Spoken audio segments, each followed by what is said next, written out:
खाल्ली तर त्याला आपण चिकन पार्टी म्हणतो. आपण जर केक कापून खाल्ला तर त्याला बर्थडे पार्टी म्हणतो.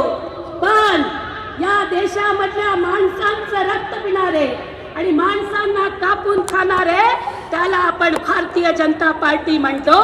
त्याला आपण भारतीय जनता पार्टी म्हणतो. धन्यवाद. या मोदीने आपला देश कुठं नेऊन ठेवलेला आहे हा प्रश्न विचारण्याची ही वेळ आहे. कशा पद्धतीने या देशातील तरुणांना बेरोजगार करायचं हे षडयंत्र या भाजपच्या सरकारनं आखलेलं आहे. अग्निवीर नावाची योजना यांनी आणली. जो माझा तरुण बांधव 17 वर्ष या देशसेवेकरता समर्पित करायचा त्या माझ्या तरुण बांधवांची अग्निवीर नावाची योजना काढून त्याचा 17 वर्षाचा बॉन्ड 4 वर्षांवर आणणार हे मोदी सरकार आहे. मी इथं बसलेल्या तरुण बांधवांना आवाहन करतो, अरे तू शेतकऱ्याचा पुत्र आहे, तू कामगाराचा पुत्र आहे. मला सांगावं या आर्मीच्या भरतीमध्ये या पोलीसच्या भरतीमध्ये अंबानी अदानीची पोरं जातात का? मोठ्या उद्योजकांची पोरं जातात का? नाही. या भरतीमध्ये आमचा शेतकऱ्याचं पोरग, आमच्या कामगाराचं पोरग, आमच्या कष्टकऱ्यांचं पोरग त्या भरतीला प्रयत्न करतो, स्वतःचा घाम गाळतो. मोदीजी, या मोदीजीचं पुन्हा जर सरकार या देशात आलं तर आता तरी अग्निवीरच आहे, काही दिवसानंतर डॉक्टर वीर, इंजिनियर वीर, नर्स वीर. जर हे तुम्हाला हवे नसेल तर आता या देशाला वाचवण्याची वेळ आहे हे आपण सर्वात अगोदर लक्षात घेतलं पाहिजे. भाईचारे के वो सुहाने दिन ही लौटा दो, वो सस्ती दाल वो सस्ती सब्जियां भरे दिन ही लौटा दो. ये अच्छे दिन तो अंबानी अदानी को मुबारक हो, हमें तो बस हमारे पुराने दिन ही लौटा दो.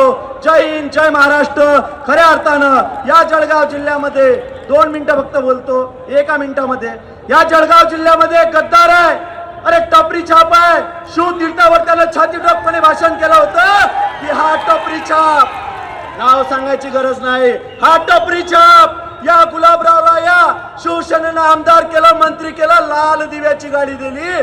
शिवतीर्थावर छाती ठोकपणे भाषण करणारा तो गद्दार. आज मी त्याला प्रश्न विचारतो, त्यानं भाषण केलं होतं, समोर पोलिसांची गाडी, मागे पोलिसांची गाडी, मधात बसला गुलाबराव गडी. अरे आता तुझी काय अवस्था झालेली आहे? समोर भाजपची गाडी, मागे ईडीची गाडी आणि मधात बसला गद्दार गुलाबराव गडी. या जळगाव जिल्ह्याच्या जनतेला आवाहन करतो, येणाऱ्या 13 तारखेला करणदादाला प्रचंड मताने निवडून द्या आणि आमच्या उद्धव साहेबांचं स्वप्न पुरं करा. एवढं बोलतो. जय हिंद, जय महाराष्ट्र. हर महादेवाचा नारा आता अटके पार गरजू दे. हर हर महादेवाचा नारा आता अटके पार गरजू दे. करणदादा लढण्यास सज्ज आहेत आई.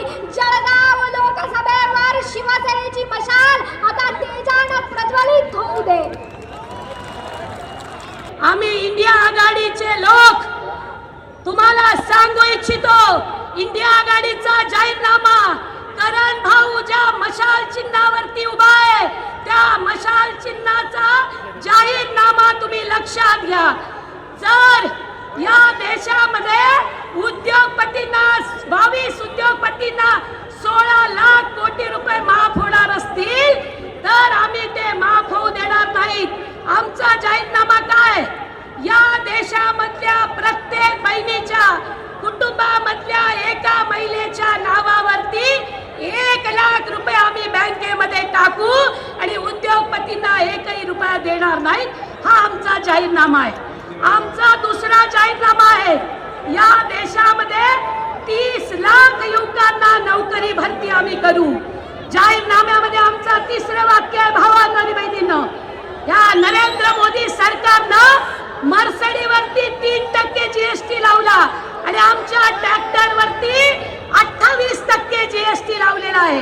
या नरेंद्र मोदीनं आम्हाला 6,000 रुपये देतो आणि आमच्या खताला आणि बियाण्याला 18% जीएसटी लावलेला आहे. 1 लाख रुपयाचं खत बियाणं घेतलं तर आमचे 18,000 रुपये तो आमच्या खिशातनं काढून घेतो. जिल्ह्यामध्ये उन्मेष दादाचं तिकीट का कापलं गेलं? यांना डोक्यानं चालणारी माणसं चालत नाही, यांना गुडघ्यामध्ये असणारी माणसं चालतात आणि म्हणून या जिल्ह्यामध्ये भाजपाचं नेतृत्व करणारे लोक हे कुठे आहेत हे तुम्हाला माहिती आहे. माझीच बायको माझी सून करू नका, माझ्याच बायकोला सिल्कची साडी आणि माझ्या सुनेला दिल्लीची वारी करू नका. इथे या, करण भाऊच्या बरोबर उभे राहा. आपण जर कोंबडी कापून खाल्ली तर त्याला आपण चिकन पार्टी म्हणतो. आपण जर केक कापून खाल्ला तर त्याला बर्थडे पार्टी म्हणतो.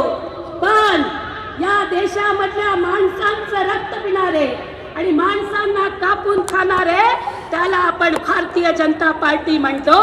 त्याला आपण भारतीय जनता पार्टी म्हणतो. धन्यवाद. या आजच्या दिनाचं औचित्य असं आहे की आज भारतातला पहिला नोबेल पुरस्कार जो आपला होता, ज्या आपल्या राष्ट्रहिताचे निर्माते रवींद्रनाथ टागोर यांची आज आपण त्या ठिकाणी जयंती आहे, जन्मदिन आहे.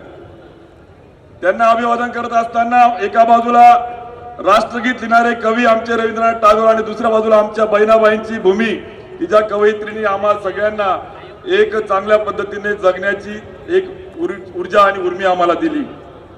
आणि म्हणून आज मला आपल्याला स्पष्ट मुद्द्यावर मी येतो की आपल्या जिल्ह्याने गेल्या 10 वर्षामध्ये जामनेरचा असा मंत्री दिला की जो नंबर 1 च्या आणि नंबर 2 म्हणजे मुख्यमंत्र्याचा जवळचा मंत्री म्हणून आपण बघितला. बरोबर आहे. हा मुख्यमंत्र्याच्या जवळचा नंबर 1 च्या जवळचा मंत्री जिल्ह्याला नंबर 1 वर न्यायचं तर विसरून गेला, पण नंबर 2 चे पैसे कमवायच्याच मागे लागला.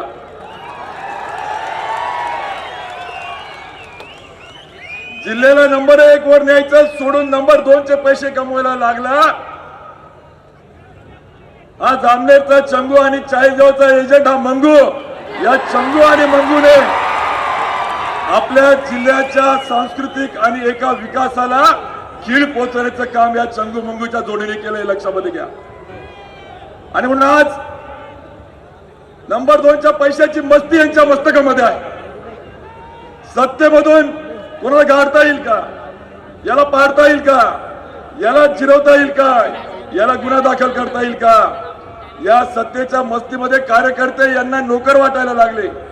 मालक आणि नोकर अशी संघटनेची जागा कार्यकर्ता आणि नेता नाही, तर नोकर आणि मालक त्या ठिकाणी डोक्यामध्ये यांची आली. या सगळ्यांना आपल्याला हद्दपार करण्यासाठी आजची विजयी सभा आपण आज या ठिकाणी उद्धवजी साहेबांच्या मार्गदर्शनाने त्या ठिकाणी घेतोय. मंदिरावर तुम्ही बोललात, हा मंगळ ग्रह तुम्हाला सोडणार नाही, तुम्ही आमच्या कापूस उत्पादकाला न्याय दिला नाही, हे पण लक्षामध्ये राहू द्या. एका बाजूला भंडारा गोंदियाच्या भात उत्पादक शेतकऱ्याला 15,000 रुपये हेक्टरी अनुदान मिळतंय, म्हणजे भात पिकवणारा शेतकरी शेतकरी आहे. मग माझ्या जिल्ह्यातला खानदेशातला कापूस उत्पादक शेतकरी नाही का, यांची त्या कॅबिनेटला दाढ उठत नाही. जर भात उत्पादकाला बोनस देत आहे त्या ठिकाणी, तर माझ्याही शेतकऱ्याला कापूस उत्पादकाला बोनस द्या. ही दाढ उठली असती तर यांना आम्ही संकटमोचक म्हटलं असतं. हे संकटमोचक नाही, हे आमच्या जिल्ह्यावरचं संकट या ठिकाणी आहे. आणि आज कांद्याच्या संदर्भात मागे चांदवडला गेले 6 महिन्यापूर्वी, तारीख पण माझ्याजवळ आहे. चांदवडला गेले आणि म्हटले की कांद्याच्या संदर्भामध्ये केंद्राकडे जाऊन आपण तोडगा काढूया आणि पर्याय काढूया. यांनी तोडगा काय काढला, गुजरातच्या पांढऱ्या कांद्याला निर्यातीची परवानगी आणि आमच्या जिल्ह्यातल्या खानदेशाच्या कांद्याला मात्र परवानगी नाही. मग आमच्या जिल्ह्यातले खानदेशातले नेते कॅबिनेटला जाऊन झोप काढत असतील तर यांना सत्तेवर राहण्याचा अधिकार नाहीये, हे लक्षामध्ये घ्या भावांनी. आणि म्हणून आज केळीच्या संदर्भामध्ये माझा खानदेश हा केळीचा प्रदेश, आशिया खंडात सगळ्यात जास्त केळीची लागवड माझ्या जळगाव जिल्ह्यामध्ये आहे. पण केळीला मनरेगा लागू करायची म्हटली तर यांचा अभ्यास करायला वेळ कुठे, यांना हे फोनवर बिझी ऑनलाईन, यांना वेळ नाहीये. यांना कुशल काय, यांना अकुशल काय. शाश्वत शेती, बिना कर्जाची शेती, माझ्या शेतकऱ्याला कर्जाच्या विळख्यातून बाहेर काढून त्याला भांडवली खर्च कमी करून त्याला ताट पाण्याने जगण्याचं आमचं मनरेगाचं धोरण करता येईल का, यांना त्या वेळ बैठका घ्यायला वेळ नाहीये. यांना सशक्तीकरणाचा तुम्हाला पुळका होता तर का त्या स्मिता वाघांचं 2019ला तिकीट कापलं. त्यावेळेस तर त्या दूध संघात निवडून आल्या, तर आता तर पराभूत झाल्या, आता मार्केटला पडल्या, दूध संघात पडल्या. उलट त्यावेळेस त्यांना का तिकीट दिलं नाही. यांना यांचा पट्टू बसायचा खाली पंटर म्हणून मला लोकसभेत पाठवलं. आज या सगळ्या राजकारणाला आपला जिल्हा कंटाळला आहे. आणि म्हणून तुम्हाला सांगतो, लक्षामध्ये घ्या की यांची निष्ठा सांगताय, निष्ठावान उमेदवार आहे, निष्ठावान. मारायचे हे पोटावर मारता, हे आधुनिक इंग्रजांची अवलाद आपल्याला हद्दपार करायचे लक्षामध्ये घ्या.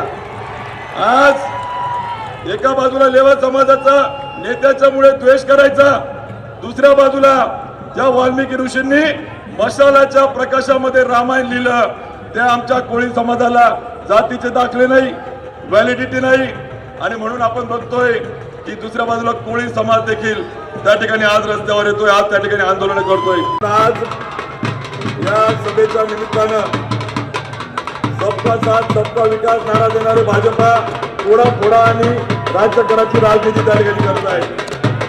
मी या सभेच्या निमित्तानं जास्त लोक एवढं त्या ठिकाणी सांगेल, हे जल्लोष आपण बघतोय सगळ्यांमध्ये. या सभेमधून एक उत्साह उमंग त्या ठिकाणी दिसतोय. शिवसैनिकांमध्ये, काँग्रेस राष्ट्रवादीच्या कार्यकर्त्यांमध्ये एक जल्लोष, एक विजयी सभा या ठिकाणी चित्र तयार होत आहे. परंतु लक्षामध्ये घ्या भावांनो, आता बसून द्या, कार्यकर्त्यांनी बसून द्या, शिवसैनिकांनी बसून द्या. शेतकऱ्याला गाव पातळीवर कर्ज उपलब्ध करून द्या, त्याला कर्जाच्या कक्षामध्ये आणा, म्हणजे तो आत्महत्येच्या या सगळ्या चक्राबाहेर जाईल आणि तो ताट माननीय बँकेशी संस्थेशी जोडला जाईल. मात्र ही एकमेव अशी बँक आहे जळगाव जिल्हा बँक की जी बँक 291 संस्था विकासोच्या अनिष्ट तफावतमध्ये टाकून त्यांना त्या ठिकाणी देशोधडीला लावण्याचं काम करते. मग हे संकट मोचक आहे का संकट, हे पण लक्षामध्ये घ्या. आणि म्हणून आज मी विनंती करेल की आपण सगळ्यांनी वज्रमूठ त्या ठिकाणी बांधून संकल्प करायचा आहे की येणाऱ्या 13 तारखेला आम्ही मशालीच्या माध्यमातून क्रांती करू. कारण की ही लढाई आता धनशक्ती विरुद्ध जनशक्तीची आहे. ही लढाई शेतकऱ्यांच्या विरुद्ध काम करणाऱ्या राक्षसी प्रवृत्ती विरुद्ध आहे. ही लढाई तरुणांच्या भवितव्याची आहे, खानदेशाच्या अस्मितेची आहे. धन्यवाद. धन्यवाद उन्मेष दादा. यानंतर मी आमंत्रित जिल्ह्यातल्या दोघही जागा आल्याशिवाय राहत नाही, हे समाधानाचं चित्र आपल्याला पाहायला मिळतं.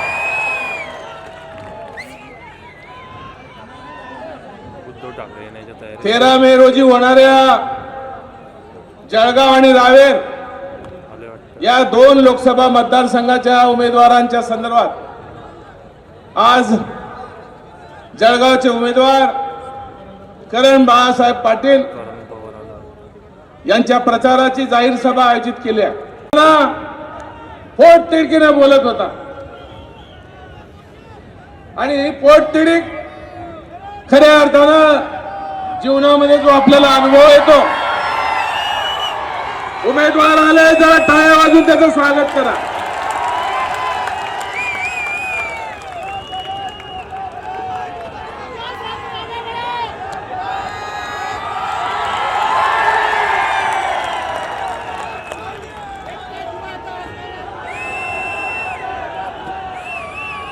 शांत 5 मिनिटं घेतो, जास्त बोलणार नाही. अनेक आपल्या जिल्ह्याला भाजपचा बालेकिल्ला म्हणला जात होता. देशामध्ये मोदी शहाची हुकुमशाही, राज्यामध्ये देवेंद्र फडणवीसची हुकुमशाही आणि या जळगाव जिल्ह्यात गिरीश महाजनची हुकुमशाही आपल्याला मोडायची की नाही मोडायची आहे? माझे 3च प्रश्न आपल्या सगळ्यांना विचारायचे. आता ते तुमच्या हातात आहे. 19 ला A.T. पाटील यांचं तिकीट कापलं गेलं.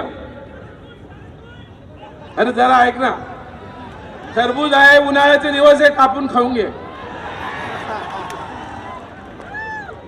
A.T. पाटलाचं तिकीट 2019 ला कापलं गेलं. तिकीट कोणाला मिळालं? स्मिताताई वाघ यांना तिकीट मिळालं. AB फॉर्म सुद्धा जोडला गेला होता की नाही राजेश? मग अचानक काय झालं की स्मिताताईचं तिकीट कट झालं आणि उन्मेष दादाला तिकीट दिलं. उन्मेष दादाची इच्छा नव्हती. 14 ते 19 ते माझ्याबरोबर विधानसभेत होते, पण आदेश आला, पक्षाचा आदेश मानला. त्याच्या मागे सूत्रधार कोण होता? मंगेश चव्हाण. पैसा हरामाचा खूप झाला. कधी विधानसभेत जाईल आणि कधी या निमित्तानं मला आमदारकी मिळेल या भावनेतलं संकट पोचकाला सांगितलं की उन्मेषचं कट करा, विधानसभेचं तिकीट त्यांना प्रमोशन द्या. त्यानं आदेश मानले, खासदारकी लढली आणि मला वाटतं महाराष्ट्र राज्यात दुसऱ्या क्रमांकाची मतं घेऊन तो विजयी झाला की नाही? मग असा काय गुन्हा झाला होता की आता उन्मेष दादाचं तिकीट कापण्यात आलं? कोणाला परत दिलं गेलं? कोणाला दिलं? आता त्यावेळेला त्या वाईट होत्या, आता चांगल्या कशा झाल्या? रात्रीतून काय चमत्कार झाला? मी सांगेल, उन्मेष तुला सलाम आहे की योग्य वेळी तुम्हाला जाग आली आणि तुम्ही महाविकास आघाडीच्या माध्यमातून उभाटा गटामध्ये प्रवेश केला. मी जाहीर अभिनंदन उन्मेष दादाचं करतोय.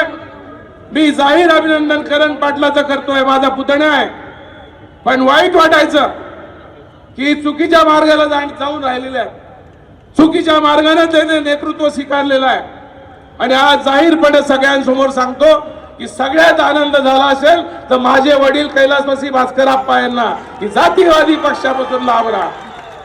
आणि म्हणून एक उदयोन्मुख नेतृत्व करणच्या माध्यमातून निर्माण झालंय. करणचं नाव आल्यापासून यांची सर्व हवागुल झालेली आहे. एकच वाद आणि करण दादा सगळीकडे पसरलेला आहे का नाही? आता ही निवडणूक 43 डिग्री 44 डिग्रीच्या तापमानानं तापलेली नाही. हा जिल्हा ज्या मोदींच्यामुळे या राज्यातल्या भ्रष्ट सरकारामुळे तापलेला आहे, त्याचा बदला आपल्याला घ्यायचा आहे की नाही? घेणार का? मी तर सांगेल, जेवढं माल येईल तेवढं आणा.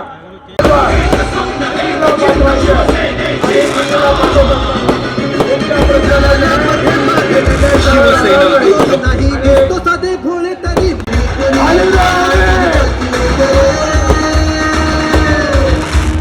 पक्ष आपला ठाकरे, चिन्ह आपला ठाकरे, पक्ष आपला ठाकरे, चिन्ह आपला ठाकरे.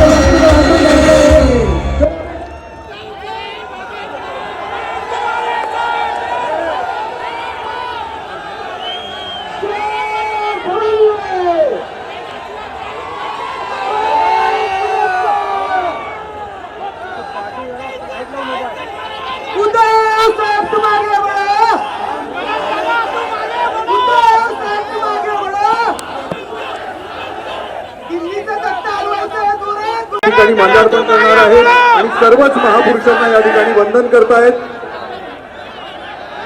छत्रपती शिवाजी महाराज की जय.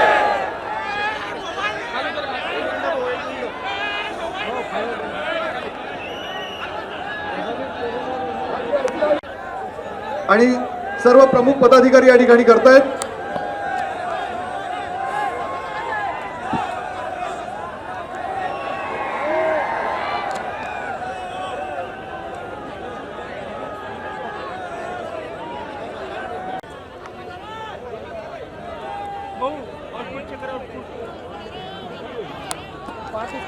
आज आपल्यासाठी आदरणीय उद्धव साहेबांचं या ठिकाणी आगमन झालंय. साहेब सभेलाही संबोधित करणार आहेत, पण तत्पूर्वी जळगाव जिल्ह्यातील महाविकास आघाडीच्या वतीने आपण साहेबांचं या ठिकाणी स्वागत करणार आहोत, सन्मान करणार आहोत.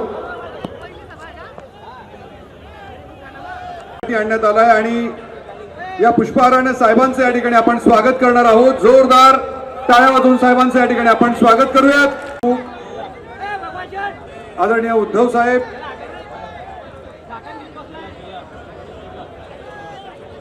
महाविकास आघाडीचे आणि इंडिया आघाडीचे सर्व पदाधिकारी आज या ठिकाणी उपस्थित आहेत. उद्धव साहेब तुम आगे बढ़ो. अरे आवाज कुणाचा?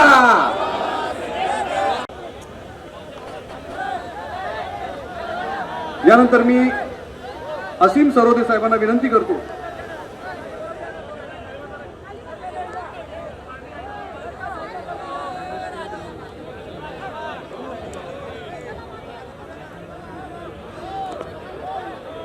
मी माननीय असीम सरोदे साहेबांना विनंती करतो की त्यांनी यावं आणि आपलं मनोगत व्यक्त करावं. उद्धव साहेब हे आता लोकशाहीचा आवाज बनलेला. उद्धव साहेब हे संविधानाचा आवाज बनले आहेत, म्हणून आज आम्ही निर्भय बनवतर्फे उद्धव साहेबांच्या समर्थनार्थ इथे उपस्थित आहोत. मागे नरेंद्र मोदी साहेब आले, त्यांनी सांगितलं की ही शिवसेना नकली शिवसेना आहे. मी एक वकील म्हणून हे सांगू शकतो, इथे बसलेले अनेक वकील सांगू शकतील, कोणती शिवसेना नकली आहे. अपात्रतेच्या प्रकरणामधून ज्या पद्धतीचा निर्णय आलेला आहे त्यातून हे स्पष्टपणे दिसलेलं आहे की कायदा हा फिरवण्यात आला, कायदा हा मोडण्यात आला आणि जे अपात्र आहेत त्यांना सत्तास्थानी बसवलेलं आहे. अपात्र असलेल्या लोकांचं सरकार आज महाराष्ट्रामध्ये. लीडर नाहीत, हे मॅनेजर आहेत आणि भाजप हा पक्ष मॅनेजर लोकांचा आहे. आज आपल्याला इथे ठरवायचं आहे की आपल्याला लीडर निवडून द्यायचे आणि लोकशाहीसाठी एक मोठा आवाज बुलंद करायचा. ते तसं बोलतात आणि त्याच्यामुळे आमचे मतं कमी होतात. ही नरेंद्र मोदींची आजची अवकाश झालेली आहे. आपण लक्षात घ्या की न झोपता सतत देशासाठी काम करतो असंही सांगतात. हे झोपतच नाही असं म्हणतात, कारण की यांनी असं ऐकलं की पंडित नेहरू कमीत कमी झोपून देशासाठी काम करायचे. हे झोपतच नाही असं याचं म्हणणं आहे. 2-3 तास झोप घेतात. आज या सगळ्यांना इथे उपस्थित सगळ्यांना मी सांगू इच्छितो, याच्यानंतर एक तर नक्की ठरवा की आपल्याला नैसर्गिकपणे रात्री झोपणारा नेता पाहिजे. जे झोपत नाही त्यांचं मानसिक संतुलन बिघडलेलं असतं. ज्यांची पूर्ण झोप होत नाही ते विचार करू शकत नाही. ज्यांची झोप होत नाही ते रागीट होतात, ते द्वेषपूर्ण वागतात. आणि नरेंद्र मोदी यांची अनेक वर्ष झोप न झालेली असल्यामुळे आता यांना आराम देण्याची गरज आहे. हे झोपले पाहिजे आणि आपण यांना झोपवलं पाहिजे. संसदेच्या पायऱ्यांची प्रवृत्ती आणि संस्कृती आहे. जेव्हा नथुराम गोडसेंनी महात्मा गांधींना मारलं होतं तेव्हा सुद्धा त्यांच्या डोक्यावर पाय ठेवून नंतर गोळ्या घातल्या होत्या. नरेंद्र मोदी हे संसदेला आज उद्ध्वस्त करत आहेत आणि संविधानावर गोळ्या झाडत आहेत. त्यामुळे यांना आता झोपायलाच पाहिजे. शेवटचे 2 भवारी जय भवारी. उद्धव साहेब तुम आगे बढ़ो,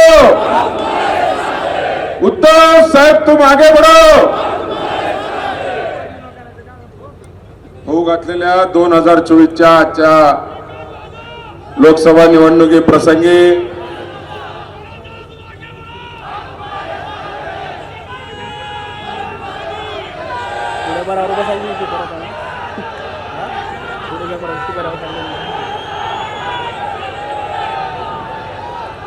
आजच्या या जळगावच्या ऐतिहासिक सभे प्रसंगी व्यासपीठावर उपस्थित आपल्या सर्वांचे श्रद्धास्थान, या महाराष्ट्राची मान झुकू न देणारा, या महाराष्ट्राची मान दिल्ली समोर कुठल्याही परिस्थितीत वाकू न देणारे आपले नेते आदरणीय उद्धव साहेब, व्यासपीठावर उपस्थित आपल्या सगळ्यांचे प्रतिनिधी, आपल्या महाविकास आघाडीचे सर्व नेते, संपूर्ण मतदारसंघ भरातून आलेले,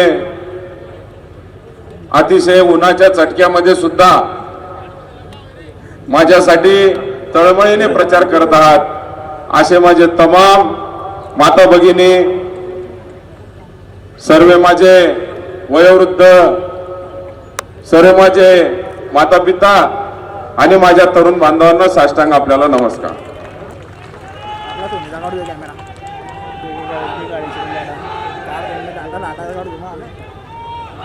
साहेब, आमच्या इथे उल्लेख करणं पत्रकारांचा फार गरजेचं आहे. पत्रकारांनी देखील त्यांच्यावर आरोप होत होते की मीडियाच्या नावामागे एक नाव लावलं जातं, परंतु या ठिकाणी आमचे पत्रकार बांधव जे उपस्थित आहेत ते सुद्धा या संघर्षात मोठी साथ आम्हाला ह्या ठिकाणी देत आहेत. ते सत्य मांडत आहेत. हो घातलेली ही निवडणूक महागाईच्या मुद्द्यावर असेल, बेरोजगारीच्या मुद्द्यावर असेल, आमच्या शेतकऱ्याच्या मालाला हमी भाव नाही या मुद्द्यावर असेल, हे आपण सारे मुद्दे आपण अनेक दिवसापासून ऐकत आहात. परंतु या ठिकाणी आमच्या जळगावची निवडणूक साहेब अतिशय वेगळ्या मुद्द्यावर या ठिकाणी गेलेली आहे. सत्तेविरुद्ध आम्ही या ठिकाणी संघर्ष करत आहोत. अतिशय कमी वयामध्ये आपल्याकडनं आम्हाला उमेदवारी मिळाली. हा संघर्ष उन्मेष दादा आणि आम्ही केला, एक मैत्रीचं प्रतीक. आज ज्या ठिकाणी गद्दारी, धोकादारी, पाठीत खंजीर खुपसणे याच्या पलीकडे राजकारणात ऐकायला मिळत नाही, त्या ठिकाणी एक मैत्रीचं उदाहरण खासदार उन्मेष दादांनी या ठिकाणी आपल्या माध्यमातून उभं केलं. साहेब, आम्ही आपला आशीर्वाद घेऊन संघर्ष करायला निघालोय. योग्य माणसाचा आशीर्वाद घेऊन आम्ही संघर्ष करायला निघालोय. कारण आपण जो संघर्ष करत आहात, आपण जी मान महाराष्ट्राची वाकू देत नाहीयेत, आपण जो संघर्ष करत आहात, आपण जे वेदना सहन करत आहात, तो आदर्श आमच्या पुढे आणि उभ्या महाराष्ट्रापुढे आपण ठेवलेला आहे. साहेब, खऱ्या अर्थाने शिवसेनेत आल्यानंतर आपला शिवसैनिक काय आहे हे कळालं. अतिशय तळमळीने फिरणारा आपला हा कार्यकर्ता, या शिवसेनेचा कार्यकर्ता तळागाळात, गावागावामध्ये जसं आपण मोठ्या तख्तांपुढे झुकले नाही, तसे ते देखील या ठिकाणी मोठ्या तख्तांपुढे झुकत की 5 लाख मतांनी ही सीट भारतीय जनता पार्टीची या ठिकाणी निवडणूक जिंकून येतील.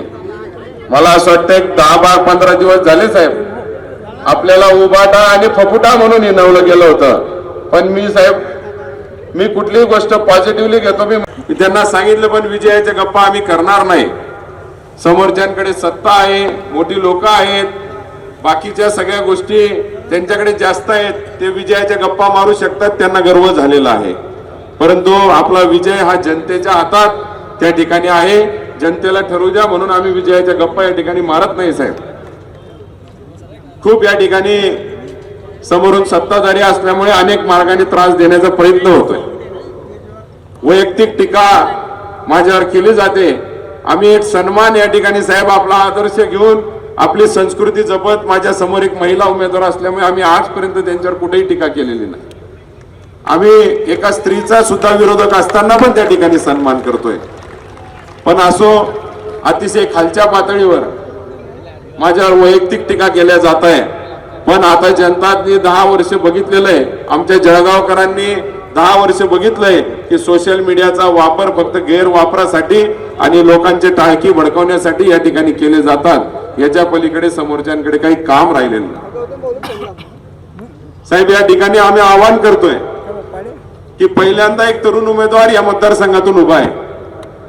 आपली मशाल पहिल्यांदा कुठली निवडणूक लढवते, सगळ्याच गोष्टी पहिल्यांदा येत असताना साहेब, आम्ही लोकांना विनंती केली आहे की एकदा बदल.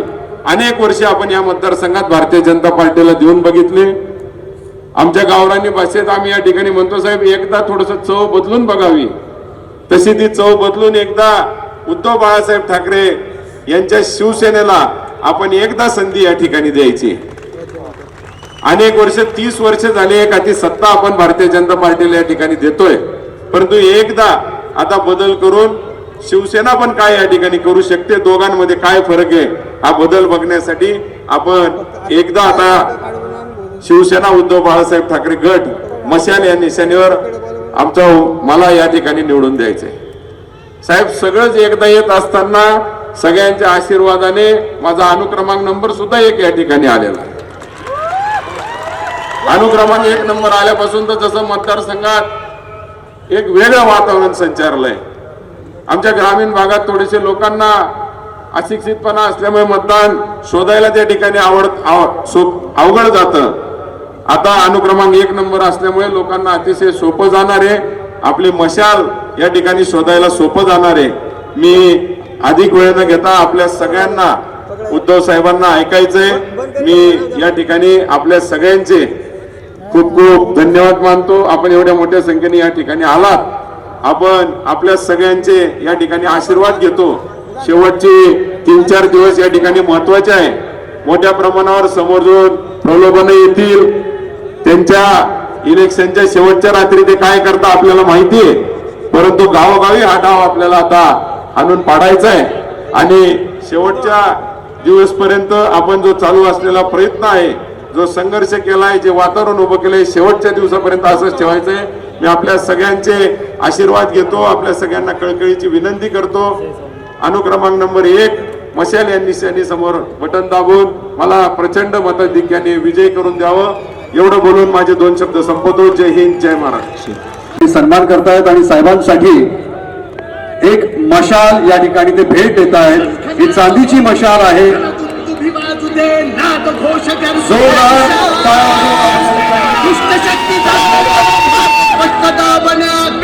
शिवसेनेची मशाल.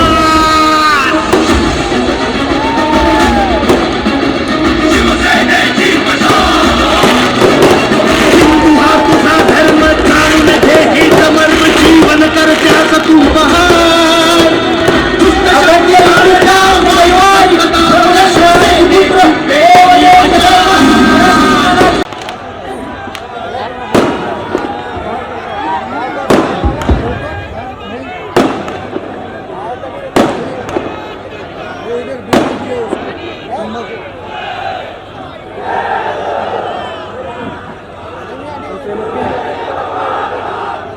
व्यासपीठावर बसलेले माननीय विश्वंभरजी, असीमजी, आपल्या महाविकास आघाडीचे सर्व मान्यवर नेते आणि जमलेल्या माझ्या तमाम देशभक्त बांधवांनो, भगिनींनो आणि मातांनो, बऱ्याच वर्षांनंतर जळगावमध्ये आलेलो आहे. तसा जळगाव जिल्हा हा शिवसेनेचा बालेकिल्ला आहेच. काही जणांनी टकरा देण्याचा प्रयत्न केला. टकरा देण्याचा उपयोग असा झाला की सुरुवातीला जेवढी शिवसेना मजबूत होती त्याच्या 10 पटीने आणखीन मजबूत झाली. आणि एक वैशिष्ट्य सांगतो, आता आपला करणदादा उमेदवार आहेत आणि करणदादा तुम्ही आणि तुमचे काका कुठे आहेत? वैशिष्ट्य आहे की शिवसेना काका पुतण्याला एकत्र आणते.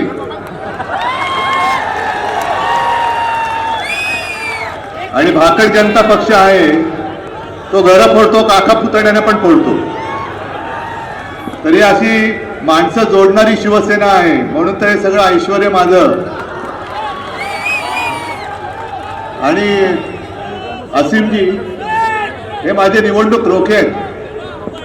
हे सगळे माझे निवडणूक रोखे आहेत जे माझ्या शिवसेनेच्या अकाउंटमध्ये शिवसेना प्रमुखांनी त्यावेळेला दिलेले आहेत.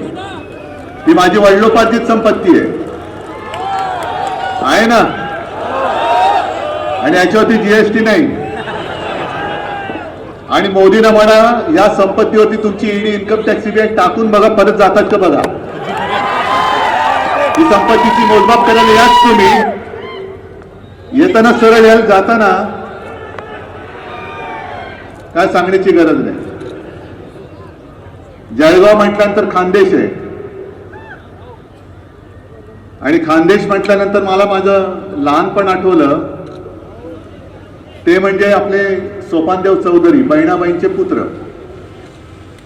आता बहिणाबाई म्हणजे आपल्या महाराष्ट्राला लाभलेल्या एक अद्भुत अशा कवयित्री होत्या. आणि एवढ्या सोप्या भाषेमध्ये त्यांनी जीवन समजावून सांगितलं. आज जे काय भाजपाचं झालेलं आहे त्यांना पराभवाचं भूत समोर दिसायला लागलेलं आहे. म्हणून राम राम राम राम राम करायला लागलेले आहेत. आणि सतत जात आहेत आणि अयोध्येला लोटांगण घालतायत, वाचव रे रामा, वाचव रे रामा. पण काय उपयोग नाही, कारण मनी नाही भाव आणि देवा मला पाव.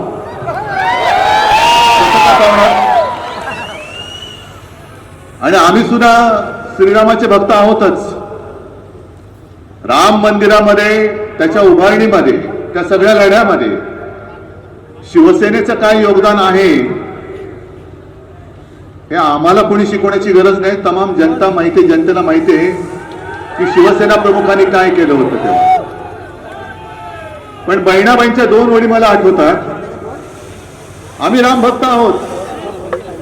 तसं बहिणाबाई म्हणायच्या की देवा पांडुरंगा, तुझी भक्ती कशी करू सांग, तुझ्या रूपाआड येत सावकाराचं रे सोंग. बरोबर ना, म्हणजे भक्ती करायचे पण सावकार आहे मरे.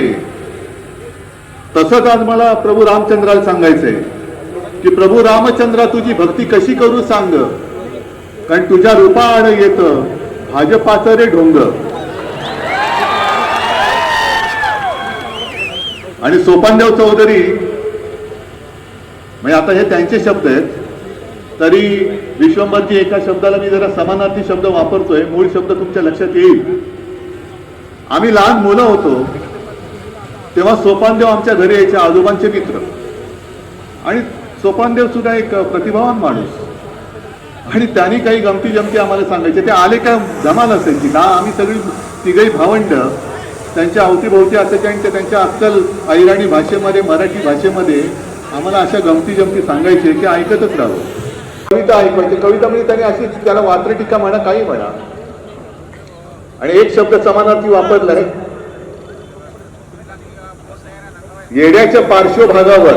आता आम्ही समानार्थी शब्द वापरलाय, म्हणजे काय शब्द असेल तुमच्या लक्षात आलं असेल. पद्धतीने जाते की विरोधी पक्षातली माणसं हे सत्तेच्या पक्षात जातात, सत्ताधारी पक्षात, आणि त्या प्रवाहामध्ये ओणकी सुद्धा वाहून जातात, लागतात पहिली तिराला कुठेतरी. ओणकाच असतो तो. त्या ओणक्यावरती नंतर बेडकं बसतात, माशा बसतात, कारण ओणका काहीच करत नाही, तो प्रवाहाबरोबर वाहत जातो. पण तुम्ही प्रवाहाच्या विरुद्ध पोहत जाऊन सत्ता आणण्यासाठी शिवसेनेत आलेला आहात. ही लढाई ही उन्मेषदाराची नाहीये, ही लढाई करंडदाराची नाही. ही लढाई तुमची लढायला ते उभे राहिलेले आहेत. तुम्ही त्यांना साथ देणार आहात की नाही, हा प्रश्न, हा विषय, हा 4 तारखेला कळणार आहे. त्याचा उपयोग संपला की फेकून द्यायचं. म्हणजे देवेंद्र फडणवीस जे बोलतात की मोदींच्या इंजिनाला विकासाचे डबे आहेत. काय बोललात?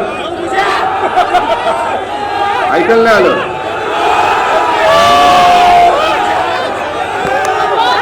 अरे कळलं ना तुम्हाला? ठीक आहे.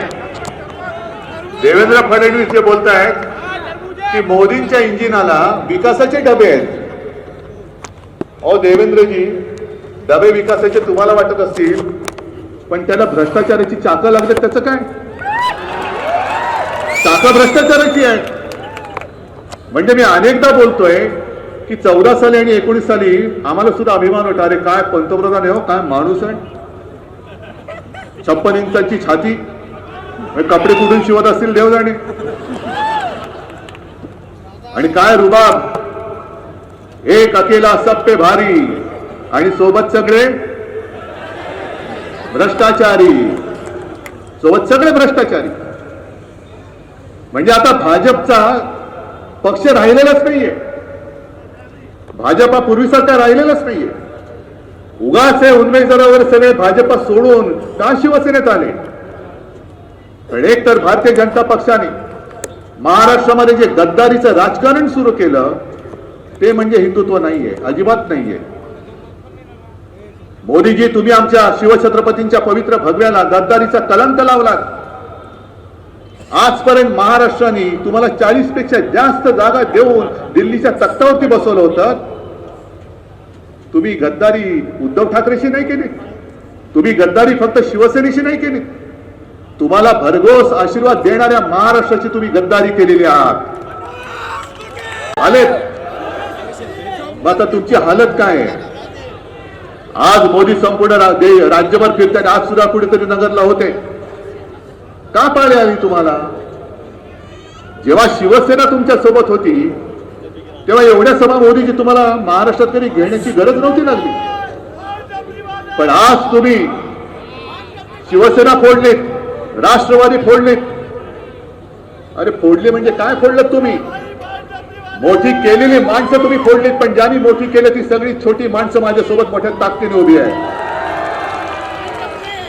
आणि चाणक्य तुम्ही जे म्हणता, ज्या चाणक्याला तुम्ही मानता, त्या चाणक्यानेच लिहून ठेवलेलं आहे की शत्रू कितीही बलवान असेल तरी जेव्हा अनेक छोटी माणसं एकत्र येतात तेव्हा त्या बलवान शत्रूचा पराभव हा निश्चित असतो. आणि तो पराभव महाराष्ट्र तुम्हाला आज करून दाखवेल. तुमचा महाराष्ट्र एकटा पुरेसा आहे. 48 मध्ये जागा किती येणार? 48 च्या 48 येणार. का नाही येणार? आपण त्यांच्या सोबत होतो तेव्हा 40 पेक्षा अधिक जागा या एकट्या महाराष्ट्राने जर त्यांना दिल्या असतील तर 48 जागा महाराष्ट्राने त्यांच्या कमी केल्यानंतर यांचं घोडं खेचर हे दिल्लीत पोहोचतं कसं तेच मी यावेळेला बघतो. तिकडे तुमचा हा करंटा नालायक मुनगट्टीवार सारखा मंत्री मोदीजींच्या सभेत मोदीजींच्या व्यासपीठावरून बहीण भावाच्या संबंधावरून एवढा गलिच्छ बोललेला आहे. मी जर तुमच्या जागी असतो त्याला लाथ घालून हाकलून दिला असता, जसं एकाला मी काढून टाकलं असतं. Get out. माझ्या राज्यात माझ्या सरकारमध्ये महिलांचा अपमान मी सहन करणार नाही आणि मी ते करून दाखवलं होतं. एका मंत्र्यावरती आरोप झाल्यानंतर मी त्याला मंत्रिमंडळातून काढून टाकलं होतं.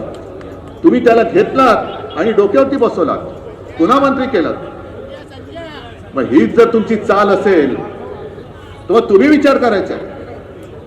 हे सरकार पाडायचं म्हणजे पाडायचंच, हे तर ही शपथ घेतलीच पाहिजे. पण एक विचार करून बघा, समजा असं धरून चला की दुर्दैवाने मोदी सरकार परत आलं तर कर्नाटकामधला तो पळून गेलेला प्रज्वल रेवण्णा, ऐकलं ना नाव? काय त्याचे प्रताप? बलात्कारी माणूस, महिलांना छळणारा माणूस, त्यांचे व्हिडिओ काढणारा माणूस. आज परिस्थिती अशी आहे की त्याच्या विभागामधल्या सगळ्या महिला आणि सगळे पुरुष हे सगळे असे भयभीत झाले, कोण कोणाबरोबर संबंध हेच कळत नाही. अनेक महिला घरदार सोडून गेलेले आहेत आणि प्रज्वल रेवण्णा पळून गेला. मोदींनी स्वतः सभेमध्ये सांगितलंय या प्रज्वल रेवण्णाला मत म्हणजे मला म्हणजे मोदींना मत. मग हे जर का जाहीर सभेतलं त्यांचं भाषण असेल आणि समजा मोदी सरकार परत आलं आणि प्रज्वल रेवण्णा तुमचे महिला आणि बाल कल्याण मंत्री झाले देशाचे, तर काय होईल? चालतील तुम्हाला? ही भाजपची संस्कृती म्हणजे हिंदुत्व नाहीये. भाजपचा विचार म्हणजे देशाची घटना नाहीये. यांचे जे नड्डा बोलले प्रदेशाध्यक्ष, आपले पक्षाध्यक्ष, की देशामध्ये एकच पक्ष शिल्लक राहील, हे केवढा घातक विचार आहे. हे सगळे जे आहेत संघवाले, हे स्वातंत्र्यानंतर काही काळ तिरंगा झेंडा सुद्धा त्यांच्या कार्यालयावरती फडकत नव्हते. मग त्यांची ती जी काय घोषणा होती, एक विधान एक निशाण एक प्रधान, त्यांना तेच करायचंय. आताच एवढ्यासाठी आहे की घटना हे संविधान कोणी लिहिलं? डॉक्टर बाबासाहेब आंबेडकर, महामानव डॉक्टर बाबासाहेब आंबेडकर. अरे महाराष्ट्राचा सुपुत्र, आणि तो सुद्धा एका दलित कुटुंबात जन्मलेला माणूस एवढा बुद्धिमान असू शकतो आणि त्यांनी लिहिलेली घटना ही आम्ही पाळायची? हे या गोमूत्रधाऱ्यांना परवडत नाही. हे गोमूत्रधारी बुरसटलेले विचारांचे, म्हणून त्यांना ती घटना बदलायची. आणि मी प्रत्येक वेळेला जो इशारा देतो तोच पुन्हा तुमच्या सगळ्यांच्या साक्षीने देतोय की तुम्ही घटना बदलण्याचा प्रयत्न करून बघा. संपूर्ण देश पेटून उठल्याशिवाय राहणार नाही. करून बघा प्रयत्न. तुमचा आकस म्हणजे किती आकस ठेवायचा? जणू काही देशासमोरचे सगळे प्रश्न संपले. मणिपूर 1 वर्ष झालं अजूनही अशांत आहे, पण यांच्या ढोलक्या कशा वाजतात? रशिया आणि युक्रेन मधलं जे काही युद्ध आहे, वॉर रुकवा दी पप्पा, वाट लगा दी पप्पा, कसलं वॉर रुकवा दी? महाराष्ट्रामध्ये तुम्ही एवढी मताच्या भिकेसाठी येत आहात.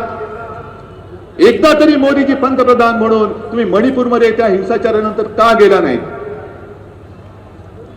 तुम्ही समुद्राच्या तळाशी द्वारका म्हणून गेलात. एकदा तरी माझ्या आई तुळजाभवानीच्या मंदिरामध्ये तुळजापूरला का गेला नाही?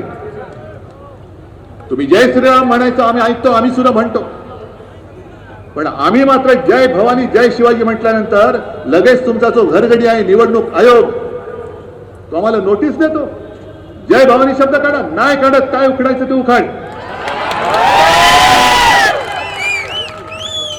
वाटेल ते वेडेवाकडे कायदे आम्ही मान्य करू शकत नाही. जय भवानी जय शिवाजी हा आमचा आत्मा आहे आणि आमचा आत्मा निवडणूक आयोगाची हिंमत असेल तर त्यांनी त्याला सुद्धा हात लावून बघावं. काय आग आहे ही मशाल, नुसती निशाणी म्हणून नाही घेतलेली, ही आमच्या स्वाभिमानाची धगधगती आग आहे. त्या आगीशी खेळू नका. त्या आगीशी खेळू नका. गेल्या 10 वर्षामध्ये तुम्ही शेतकऱ्यांना जी काय भुलतापा दिली होत्या, कोपऱ्याला गुळ लावून ठेवला. कांदा उत्पादक शेतकऱ्यांनी काय तुमचं घोडं मारले? महाराष्ट्राच्या कांदा उत्पादकांनी तुमचं काय घोडं मारले? गुजरातच्या कांद्याला तुम्ही निर्यात उठवून टाकली आणि अजूनही कांदा उत्पादकांना इकडे आला असेल तर सांगा की तुमची निर्यात बंदी उठले का? मग त्याच्यावरती तुम्ही अजूनही काही बोलायला तयार नाही. तो शेतकरी दादा इकडे आला पण असेल की कापूस ठेवायला जागा नाहीये, घरामध्ये कापूस ठेवलाय, अंगाला खास सुटले, करायचं काय या कापसाची?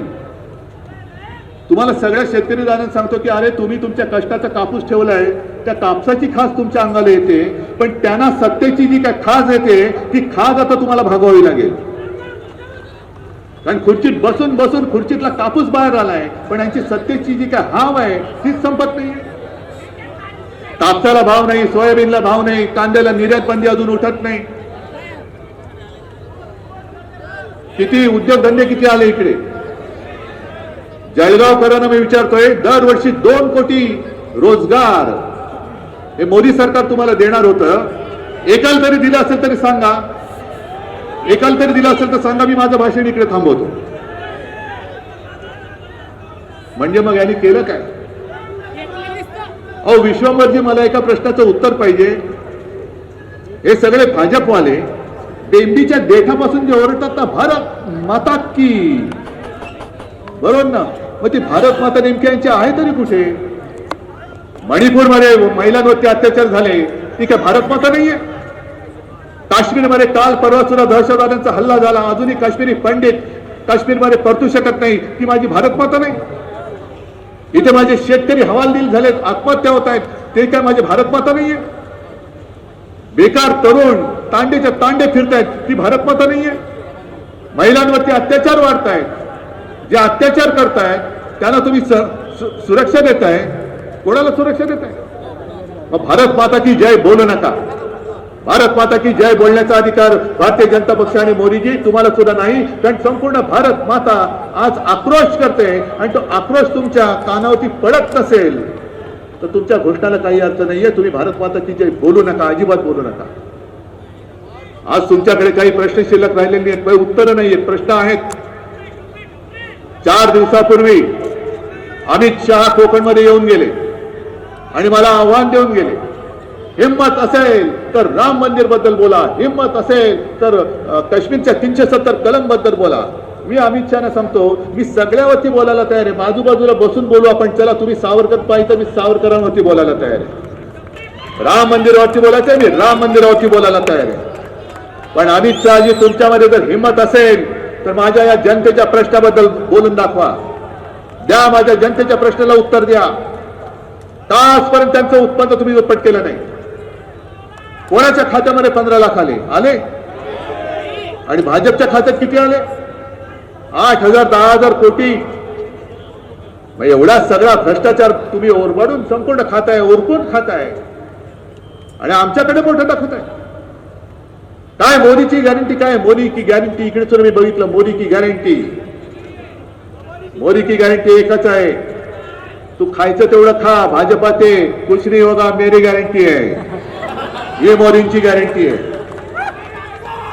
आणि होतं, पण मी काय करू शकत नव्हतो. अरे तुम्ही तर करते करविते होता, तुम्हाला कळत होतं, दिसत होता, भोगत होता. मग तुम्ही का माझं हे असं नशीब फोडलं?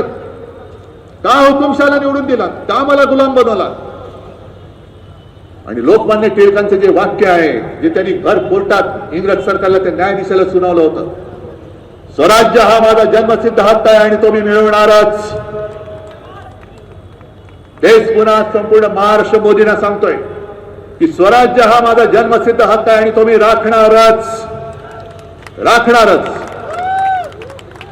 आज सांगायला काही कामं नाही या, म्हणून तुम्ही ज्या जाहिराती करताय, हिंदू मुसलमानांमध्ये झगडे, तुमच्या मताने कुठे जल्लोष व्हायला पाहिजे, हिंदुस्थानात की पाकिस्तानात?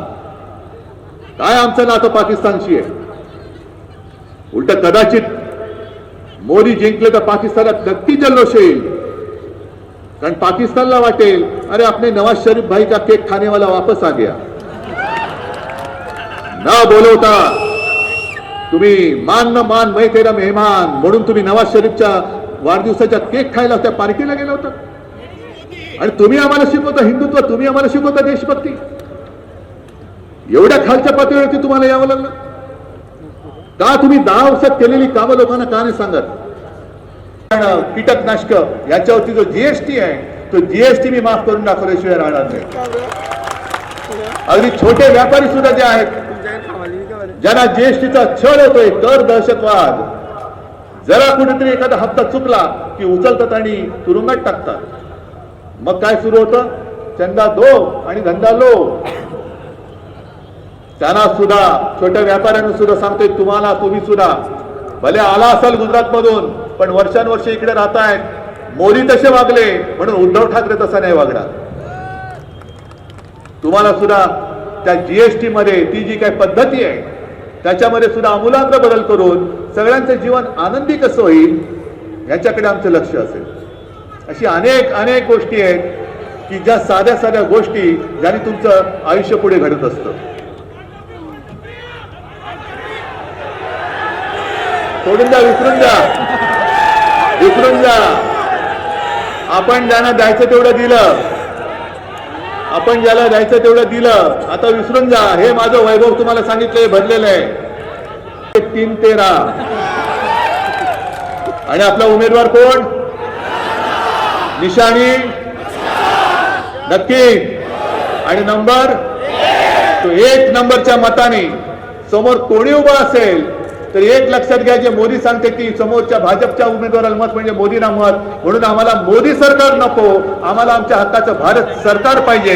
म्हणून मला इकडनं करण दादा हा खासदार करून पाहिजे. तुम्हाला सगळ्यांना धन्यवाद देतो. जय हिंद, जय महाराष्ट्र. धन्यवाद साहेब. करावं लागेल.